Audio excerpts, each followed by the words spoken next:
Muslim yung kanyang pinakain o hindi po maganda. Kaya ako'y napa-vlog patungkol dyan. Tapos, nakikita, kasi syempre updated naman ako sa mga post nila po Genius, nila Bungo, Japsan, Don Sebastian, Food Genius, a la carte, FLM Debunk, Debunk FLM, mga nakapollow ako dyan. Kaya nakikita ko po yung mga post niya. Alhamdulillah, Mac, may Allah grant you everything good. Salamat po, Ate Ayumi. Kasi Ate Ayumi, diba, alam mo naman, Malaysia, yan Muslim country. Kaya ang dami ko naging kaibigang Muslim. Wala akong naranasang kahit isang pangit na karanasan sa Malaysia, sa mga Muslim brothers natin doon. Wala. Sa kapwa pa natin Pilipino ako nagkaroon ng masamang karanasan. Kasi nga yung mga kababayan natin, eto naman, common knowledge naman to ng ating mga kababayang OFW. Kahit nung ako'y papuntang Malaysia, sabi ng kapatid ng tatay ko na nasa Saudi, Mac, balita ko, Malaysia ka na to, mag-a-abroad ka na daw. Opo, lalakad na ako. Matutuloy na ako this time, ticket na ako, kumpleto na, wala na makakapigil talaga sa lakad ko na yun. Kumpleto na papeles, pagdating ko doon, may trabaho na ako.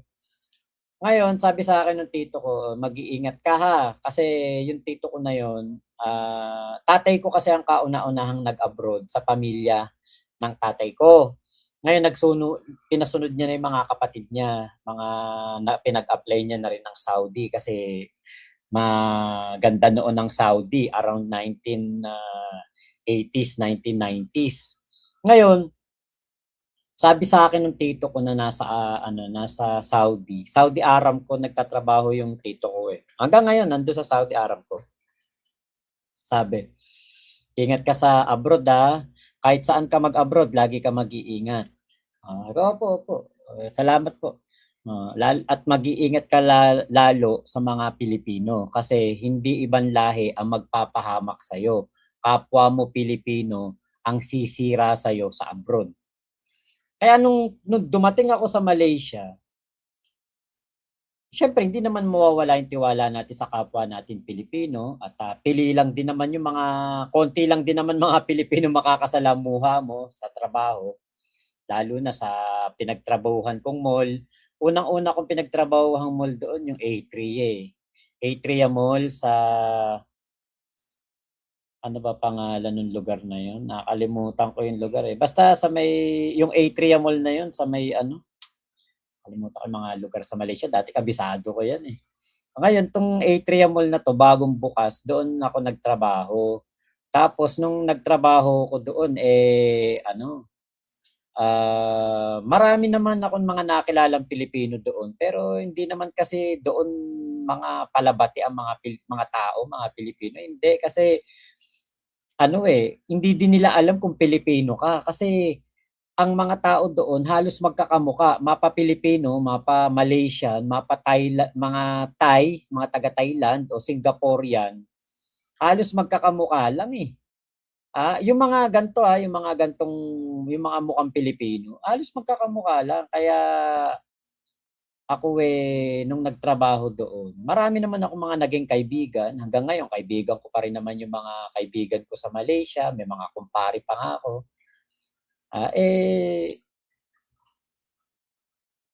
Wala akong naranasang masama sa mga Muslim na nakilala ko, naging kaibigan ko. Mga kaibigan ko nga sa McDonald's Titiwangsa at McD Titiwangsa drive-thru. Mga hanggang ngayon, friend ko pa sa FB. Tapos kapag Christmas, nagugulat nga ako, Christmas, babatiin ako. Merry Christmas, Mac. Pag birthday ko, minsan magme-message sa akin, mag-PPM sa akin sa WhatsApp kasi may WhatsApp GC kami. Mag-ano pa doon, happy birthday, Mac. Kanya. Alam niyo, ang babait ng mga Muslim. Kaya dapat etong si Alex, hindi niya ginagawang katatawanan yung gano'n na kasi kay Muslim o hindi, yung kanyang pinapakain o pinipilit niyang kumain ay hindi po ito magandang biro. For the clout or for the views, hindi po maganda. Tapos yung tao, kung siya po ay nagsusuot ng pang-Muslim, kung hindi naman siya Muslim, okay lang naman, wala namang masama doon. Pero kung siya ay nagpe-pretend na Muslim, tapos nakikisakay siya doon sa pagpapakain sa kanya ni Alex ng B, nako, ano po yun? Mas mabigat yun at mas maano yun, masakit para sa Islam. Kaya ano nakita ko yun kanina. Kahapon ko nakita yata yung kay Food Genius. Nabuwisit ako, kaya po nagkaroon tayo ng kulaong time ngayon. Ayan, palike po salamat po sa mga magla-like. Okay. Sino pa ba nadagdag dito? Ala na. Hindi ako maniniwala na Muslim yun dahil grabe ang pandidiray nila sa Yobak. Tama. Tama po. Yun ngang si Joy, hindi naman Muslim yun, Seventh-day Adventist. Hindi po pwede hindi po kasi ako syempre, nung bago pa lang kami ni Joy, magkaiba lutuan namin. Nung bago pa lang kami nagsasama sa Malaysia, magkaiba yung lutuan namin. Meron siyang isang kawali na binili para sa lutuan niya lang ng ulam niya. Pag pinaglulutuan ng ulam ko, hindi niya ginagamit. Kasi ako minsan nagluluto ako ng baboy. Siyempre, Katoliko ko siya SDA. Hindi siya kumakain ng baboy. Nung dating bago kaming magkasama, hindi siya pwedeng, yung pinaglutuan ko ng baboy, hindi niya ginagamit. Parang naano siya. Dan like, salamat po, Ate Corazon Tuang. Ayan. Ate Corazon Tuang, kahit kulaong time, nandito ka. Sa ano tayo, di ba? Sa BBM tayo. Salamat po. Tapos ito pang isang post na nakita ko kay Food Genius, si Kulaong daw po hindi umattend sa hearing, tapos parang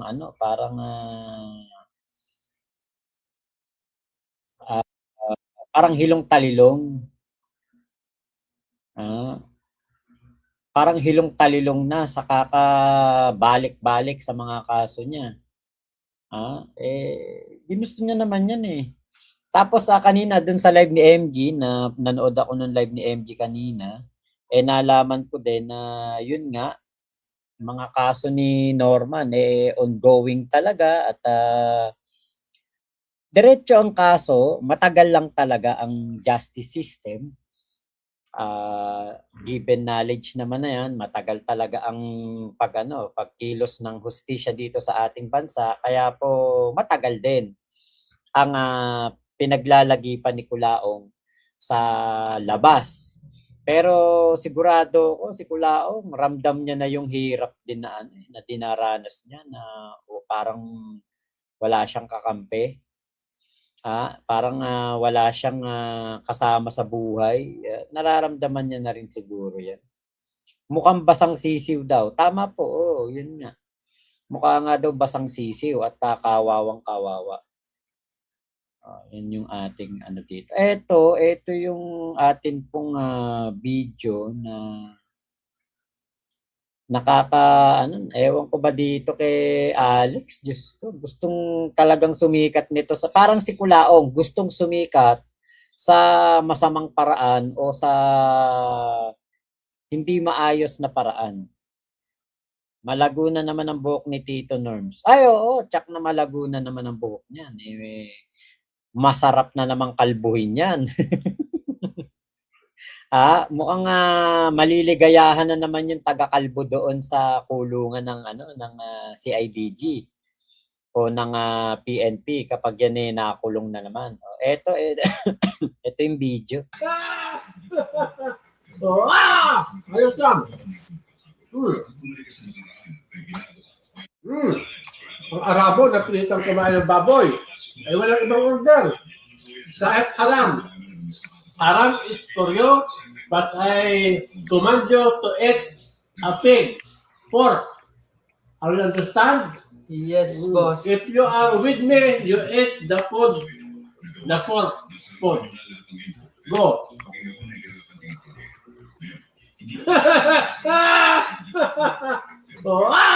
Ayos lang. Napakawalang yan. Tawang tawang demonyo si Alex, parang tuwan-tuwa siya. Ate Katrina Lab, hindi naman. 16 minutes ago. Maaga-aga ka ngayon na. Tawang demonyo si Alex, kita nyo. Tuwan-tuwa siya na kumakain ng baboy, yung Arabo. Alam niyo kung talagang Arabo to, kasi ito ginamit na to ni ni Alex Pabella nung nakaraan. Ginamit niya na yung taong yan. At sinabi nga niya dun sa unang video niya na may inimport na ba siya? Parang ganun yung sabi niya, may inimport na ako. Na parang ang dating ito'y gumugurgur. Na parang ito'y kayang-kaya nitong gumurgur ng tao. Mag-ingat daw yung mga basher. Ito daw kapag inutusan niya, kikilos to. May gagawin daw to na yung kaya daw nitong gawin lahat ng iuutos niya. Nagamit niya na to nung nakaraan. Ngayon, ginamit na naman niya. Actually, dun sa unang video na pinagmamalaki niya yan, ay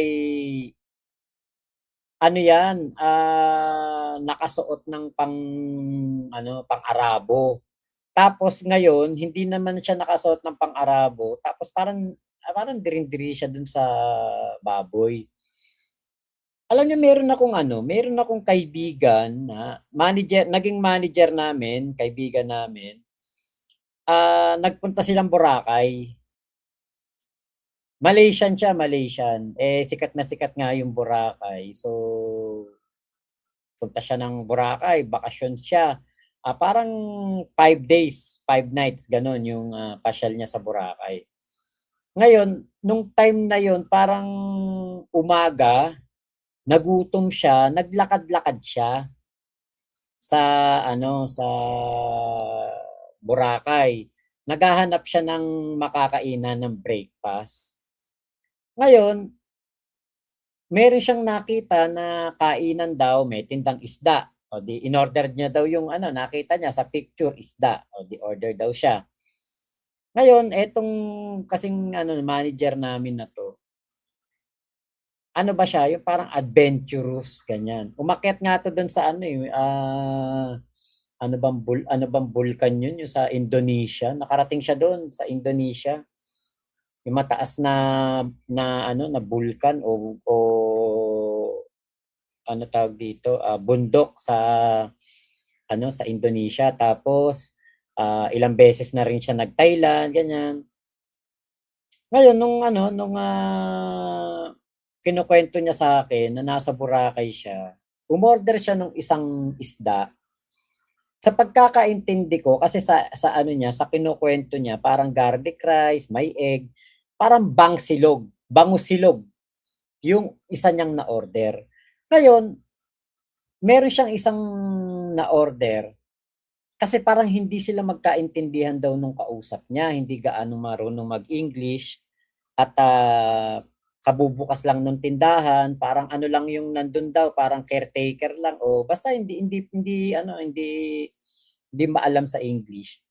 Dun sa picture, in-order niya rin yun.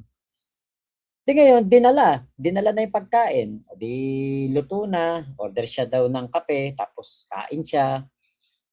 Nagbayad na siya. Ngayon, nung nagbayad na siya, yung palang kanyang in-order ay tocino. Hindi niya alam na na pork tocino yun. Nalaman niya na lang nung nagbayad siya, tocino. Sinabi, tinuro niya, tocino, okay, tocino and tosilog and bangsilog. Yon. Oh, tapos nung sinabi ng nung nagbayad na siya, sabing gano'n, this tocino, this tosilog made of what? Sabi niya gano'n. Naintindihan siya nung cashier. O di yung cashier ang nagsabi na it's pork tocino with egg and garlic rice, tosilog. Kasi nag-i-English siya, hindi siya marunong mag-Tagalog, pero ano siya, Malaysian siya. Nakakain siya ng baboy nang hindi niya alam. Grabe daw yung ano niya noon, yung parang paghingi niya ng tawad, yung pag-aayuno niya, yung di ko alam kung ano tawag doon, basta grabe yung ginawa niyang parusa sa kanyang sarili. Dahil hindi nga niya alam na pork yung nakain niya. Tapos eto, malalaman-laman natin dito sa video na ito ni Alex, 'di ba? Parang ano ba naman tong taon 'to? 'Di ba? Parang napaka imposible naman na ganyan ang hirap 'di ba? Parang kasi tayo nakasama tayo talaga ng mga Arabo o nakasama tayo ng mga Muslim, 'di ba? Ayumi, ikaw, si Ate Jonah, alam ko na nakapag-work siya sa sa Middle East eh. Si Ate Glenn Magramo, 'di ba? Dubai. Ano nila yung sa mga ng Arabo tapos etong si Alex ginagawang katatawanan yung pagkain ng pork, ng baboy ng isang Arabo. Kay Arabo to, kay hindi po magandang tignan at foul po talaga yan sa ating mga kapatid na Muslim. Hindi po magandang biro, hindi magandang gawin at parang prank ang gawin nito. Meron akong napapanood si True Pinoy. Ayan, baka kilala mo 'yon. Ate Agnes, si True Pinoy o Ate Ayumi. Baka kilala niyo si True Pinoy ba 'yon, yung may kasama siyang mga Arabo. Puro comedy skit ang kanilang ginagawa. Kinakalbo siya, tapos gaganti siya, kakalbuhin niya din yung mga Arabong kaibigan niya. Yun, yung mga ganon, yun. Never sila nag-prank sa mga baboy-baboy. Ate Corazon Tuang, ayun, masama ang ugali niya. Yun nga po.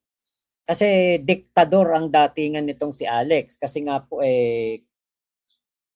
kung talagang eto'y Arabo, tapos pinakain niya ng baboy, hindi ito magandang gawain o utos. Hindi porke ikaw ang amo, susundin mo na lang yan. Na pasusunodin mo na kumain ng baboy, hindi pwede yan. Labag sa kanilang prinsipyo at paniniwala at spiritual na paniniwala yan. Haram sa kanila ang baboy, haram sa kanila ang sugal, haram sa kanila ang yung mga ganyang katarantaduhan. Kaya sana, 'di ba, mag-ingat si Alex kasi may mga ma-o-offend talaga siya dito sa ganyang gawain. Ngayon, kung hindi nga po yan Arabo, mas kahindik-hindik yan. Bakit? Hindi naman pala Arabo, tapos parang nagpa-prank kayong ganyan, parang nagbibideo kayo, ginagawa niyong katuwaan ang pagpapakain ng baboy sa Muslim. Hindi po yan katanggap-tanggap sa ating mga kapatid na Muslim yan, Baka wala ng pambayad ng cellphone bill si Kulaong, kaya din na makaleg. Di ba sabi niya dati, nasa 40,000 ang cellphone bill na binabayaran niya. Hindi po totoo yun. Katarantaduhan po yun. Bakit? Dati nga pinapabayaran niya kay Inay Mary Ann. Parang parang 3,000, 4,000 lang. Doon sa Globe yata yun. Hindi ko matandaan. Yung kanyang postpaid bill. Buwan-buwan yun, nagbabayad ka, hindi po aabot ng 40,000. Katarantaduhan lang po yung sinasabi ni Kulaong na. Huwag po kayo maniwala doon. Ate Virgie, sorry makinig lang ako, di ko alam yung kinukwento mo. It's good to know though. Ayan, John Galbel, ayan, big respect sa'yo, Sir Mac. Ayan. Kaya eto, sa mga ano po, sa mga nakatuntong na o nakapunta na sa mga Muslim country, Middle East, Indonesia, Malaysia, ano na nila yan, o Brunei, ayan. Alam nila yan na napakalaking kasalanan po talaga sa Muslim. Kahit man lang humawak sa baboy. Napakalaking kasalanan yan. Pati sa aso, alam ko aso, haram din sa kanila yan eh. Kaya, ewan ko kung ano nakain itong si Alex Pabella sa sobrang pasikat, sobrang trying to be cool, nagmumukha ng tukmol. Hindi ko napanood yung sinabi mo, Mac, pero narinig ko yun na yan. Nakapag-work na din ako sa Jeddah. Oh, okay po. Bawal din ba sa kanila yung seafoods? Pwede yata, John Galbel. Pwede yung seafood sa mga Muslim. Pwede, pero ewan ko kung ano yung parang may bawal din yata. Ewan ko lang kung ano yun. Pero hindi ko alam kung ano yun.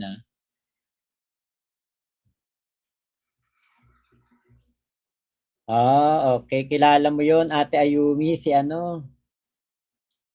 Si pangalan nito. Si namatay. Kilala mo yun si True Pinoy.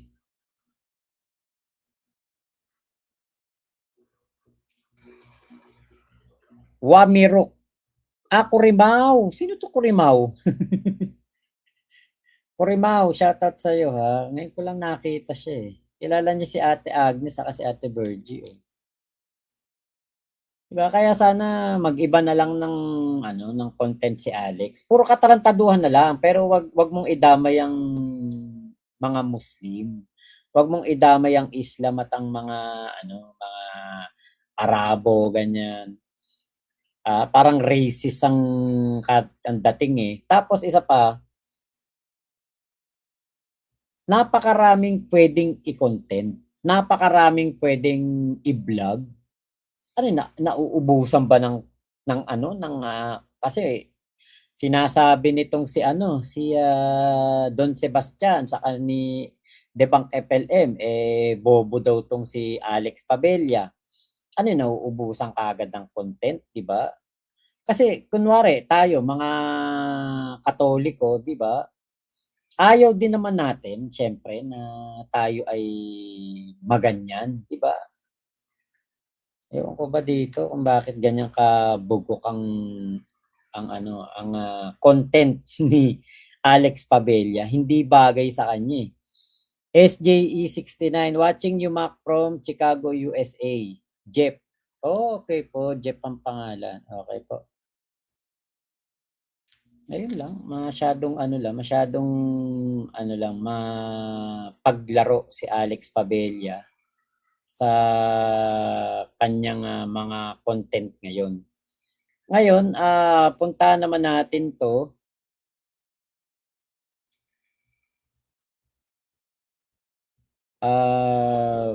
Nakalagay dito, ang busy ng ating bida. Kayod Marino at literal na lagare o hilong talilong nga, lagare ang ganap ngayon ng nag-iisang Norman Mangusin.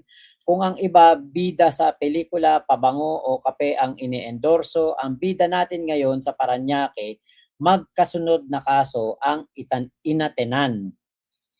May pa back-to-back at combo meal si Mayor ngayon sa korte. Unjust vexation, ayun, kaunting asaran kay makagago. Usurpation of authority uniform dahil mukhang bawal pala ang costume play ng uniforme. At syempre consistent ang bida, not guilty ang pasok. Pwede nang pang best actor, hassle kung hassle, walang bakasyon ang lodi nyo. Keep safe everyone, bawal ang mag-vex. Ayan o. Yung idol nating milyonaryo. Walang kasama, napaka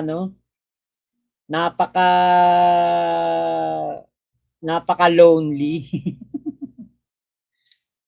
May saltek na sa ulo yan si Skywalker, sabi ni Thunder. Ate Virgie, ma-share ko lang, may BFF akong Muslim, hindi nila kinakain ang isdang walang kaliskis, but they do eat any kind of seafood. Ayun.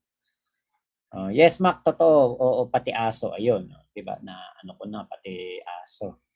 Ate Agnes, true Mac, di dapat binibideo pagdating sa ganyan. Ay, oo nga pala, tama. Kasi yung aking kapatid may aso siya.